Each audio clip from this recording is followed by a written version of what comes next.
Hey everyone, this is Stephanie O'Brien, founder of Coach Client Connection. Today I'm joined by Maryann Udel, founder of The Sheltering Tree, and she's here to help you to deal with grief. So, Maryann, could you tell us a bit about what you do, how you help people? Thank you, Stephanie. Of course. Um, I work with both individuals and companies that are dealing with loss or grief or major change, either in their lives or in their companies. They're feeling lost, uprooted, unsure of where to go to get answers. Well, I help to work them through a process so they can find some clarity, some calm, and they can make peace with the past so they can embrace the promise of their future. That's beautiful.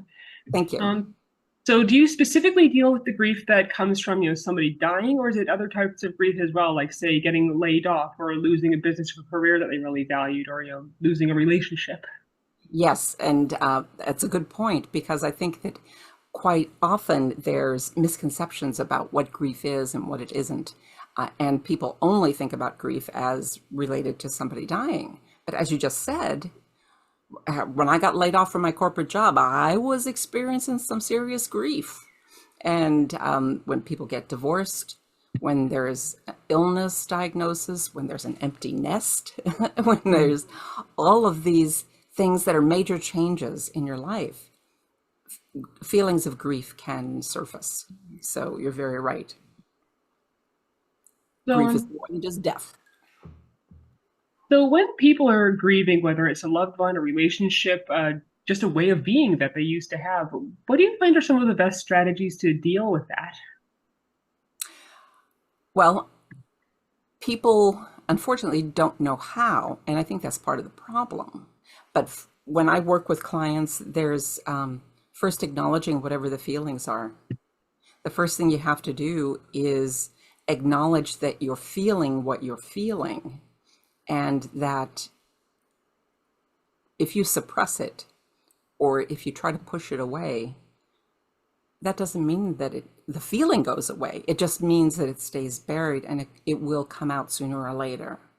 I had a client that came to me because I'm crying all the time and I'm not sure why.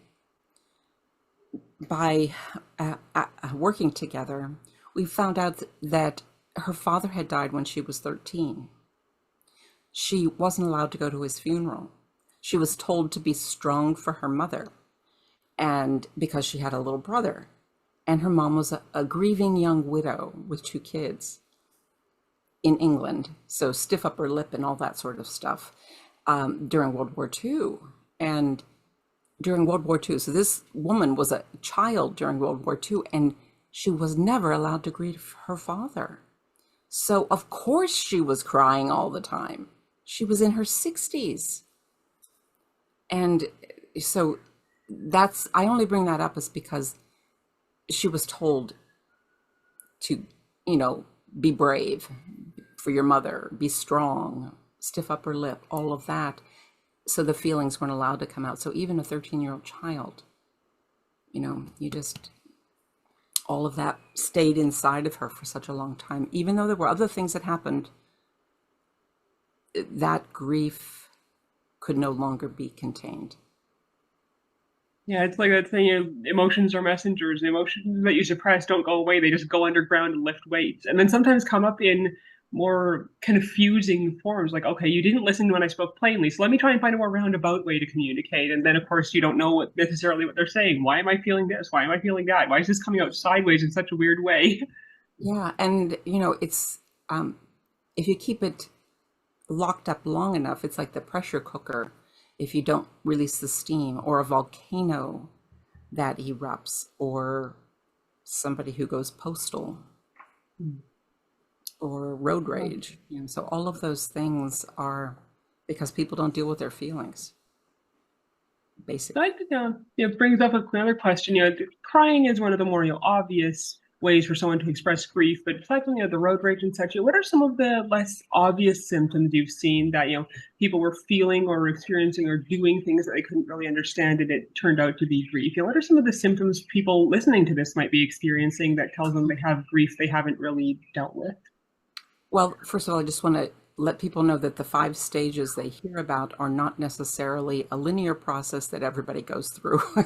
that, and it's not even meant to be a a guide for grievers.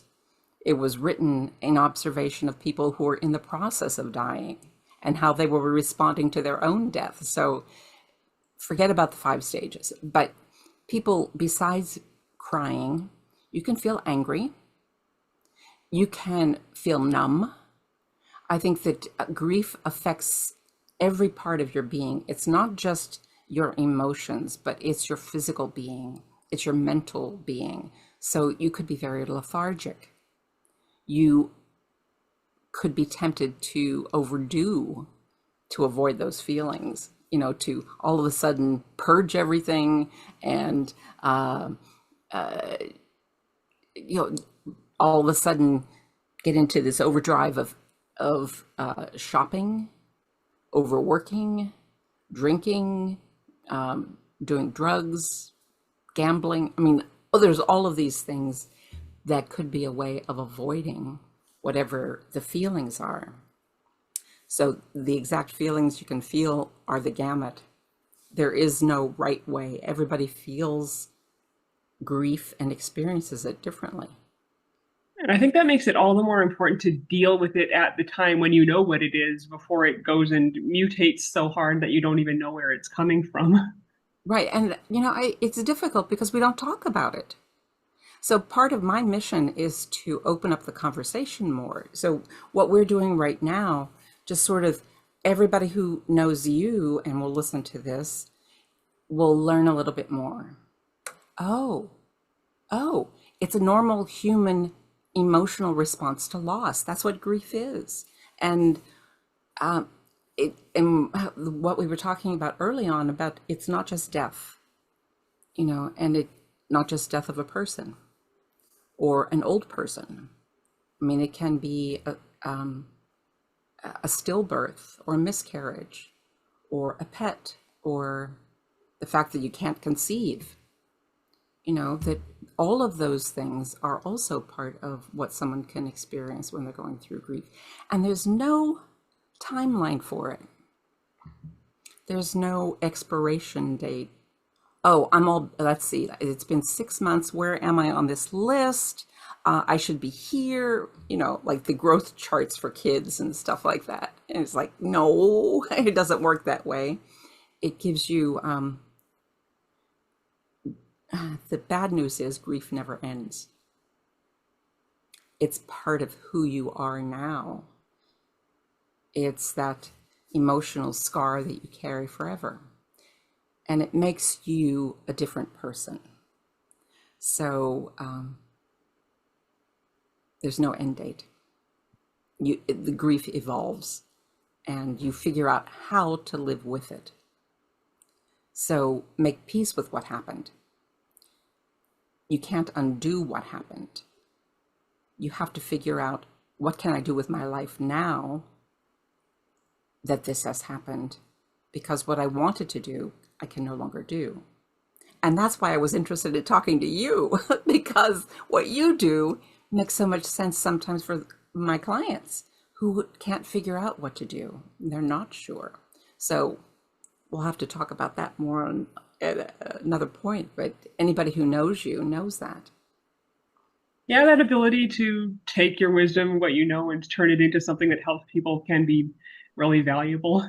Yeah. And I just read as we're talking, I reminded of this saying, grief is love with nowhere to go. You still feel that love, and now the person or life or whatever it was that you once would have directed it to just isn't there. So, what do you recommend that people do with all that love, all that hope, all that expectation, whether for the person, for the life you wanted to have, all that feeling that now can no longer be directed toward what or who they were used to direct it to?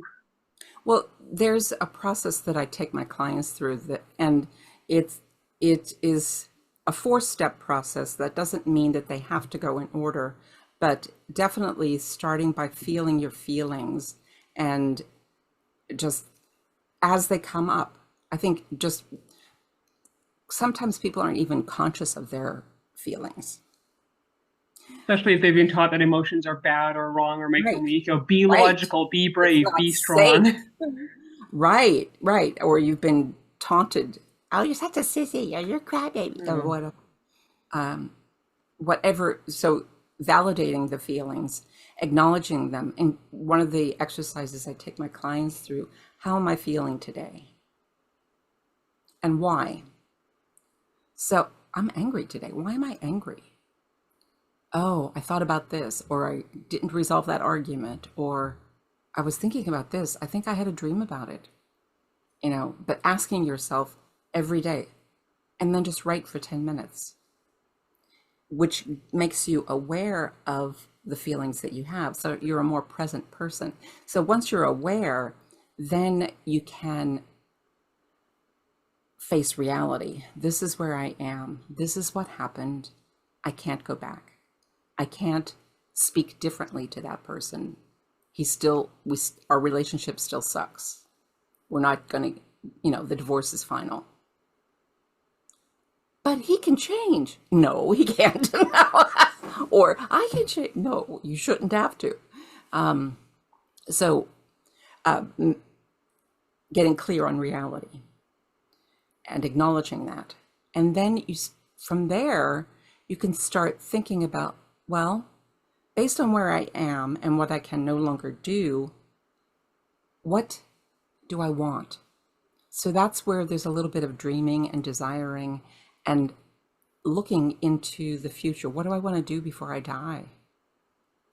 If you need to go that far, because that in and of itself can be like your North Star.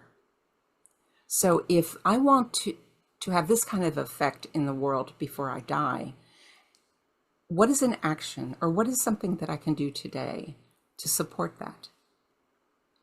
And then start creating a plan and then take one small step towards that. And then the action. So those things happen all the time.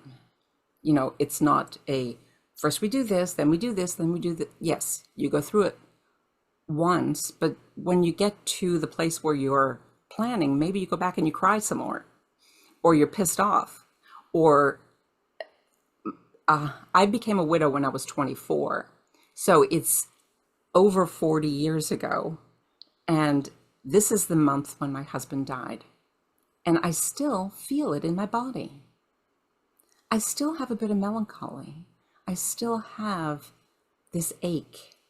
Even though I've been remarried for 38 years, there's an acknowledgement that that's always been a part of me and always will be. So, did I answer? Yeah, I'd say those are some good steps to start with. It reminds me of, I think it was a Mary Morrissey anecdote. She's out with her little niece, I think. Basically, the important thing is the kid was, doing a maze, but instead of doing the maze normally, she'd start from the end of the maze and then work her way back to the beginning, which I think it's a really good analogy for just how to approach any goal, whether it's, filling out your bucket list, building your business, getting over grief. Yeah. You think about what you want to achieve and then work back from there. Yes, yes. Yeah, exactly. Um, one of my mentors uses the term reverse engineer. Mm. So it sounds like that's probably similar to how you work with people when you figure out how to create what they want or what they're desiring. Pretty much, yeah. If they need to have that end in mind, or else that's our North Star. That's our guiding point. If they don't have that, then we got to make that first before we can do the rest. Right. And I think that it makes so much sense because if you start creating something without knowing where you're going, it's like planning a trip. You want to go to New York and you end up in Dallas. Wait a minute, how did I get here?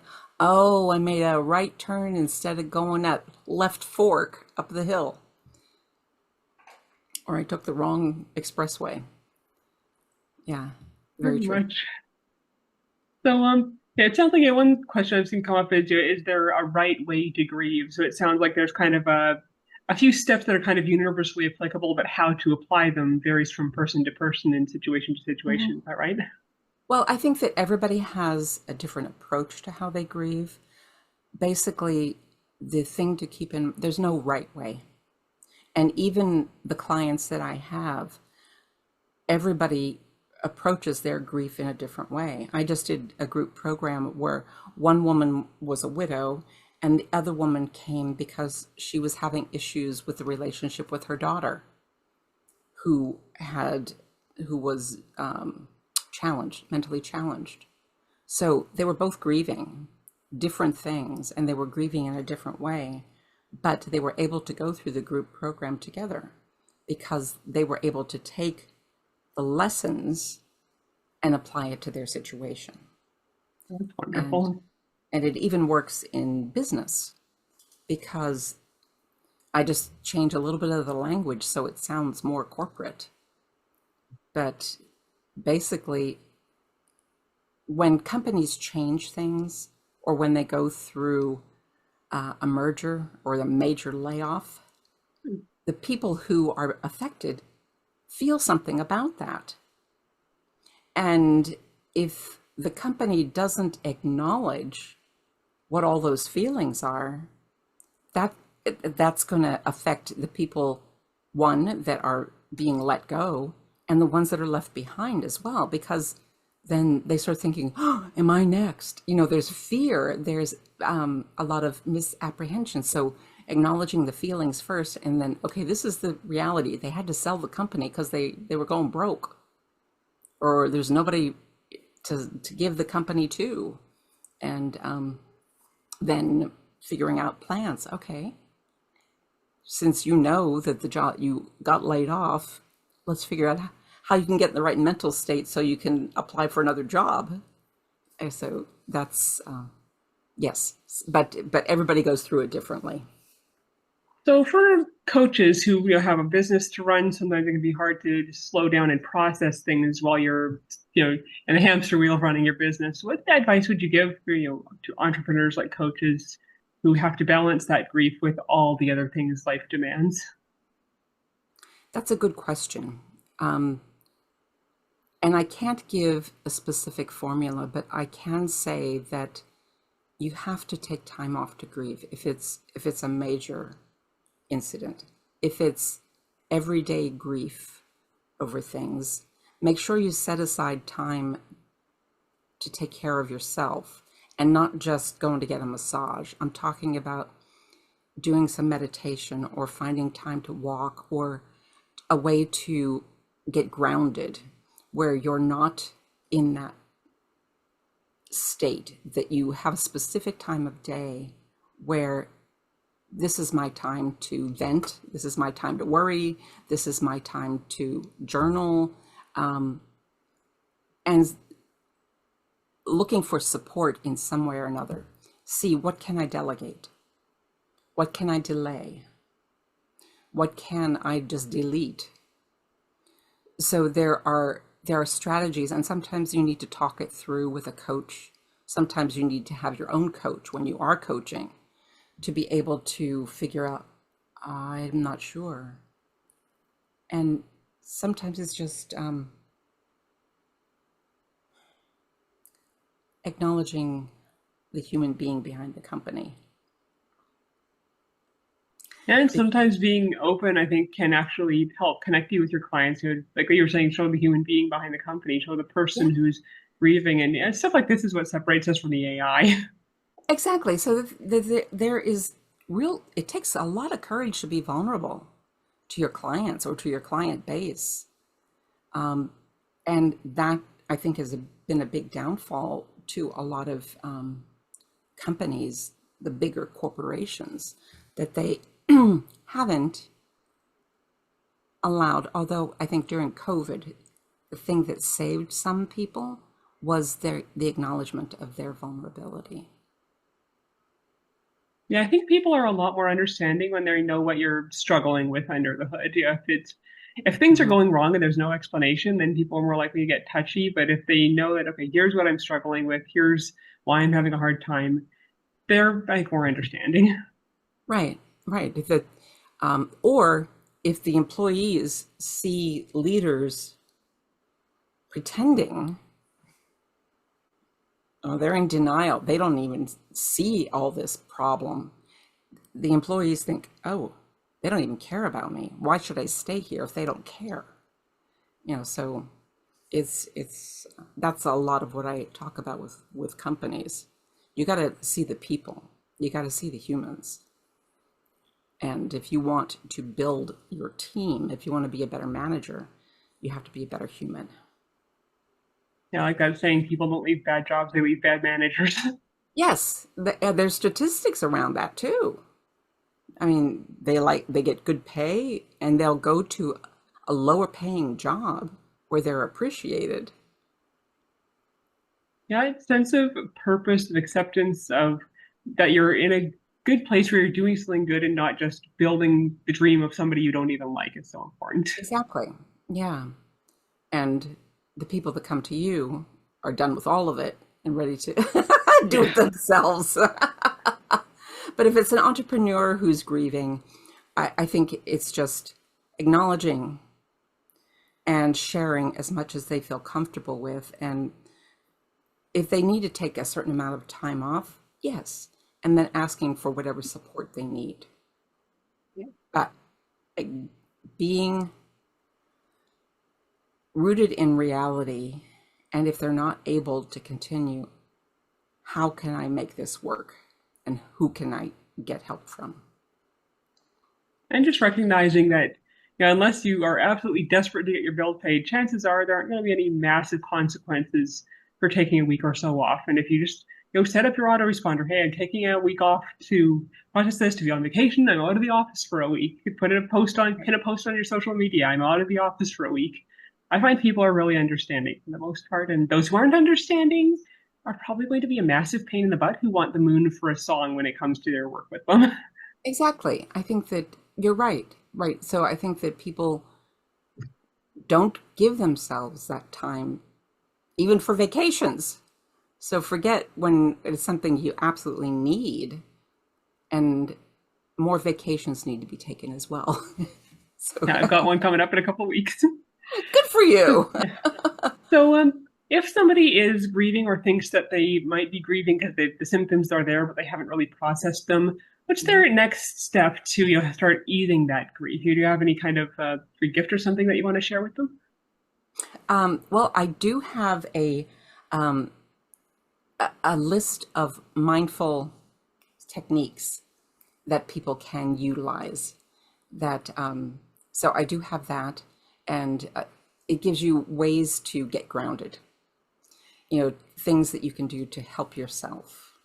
So I do have that, and we'll share the link below the interview.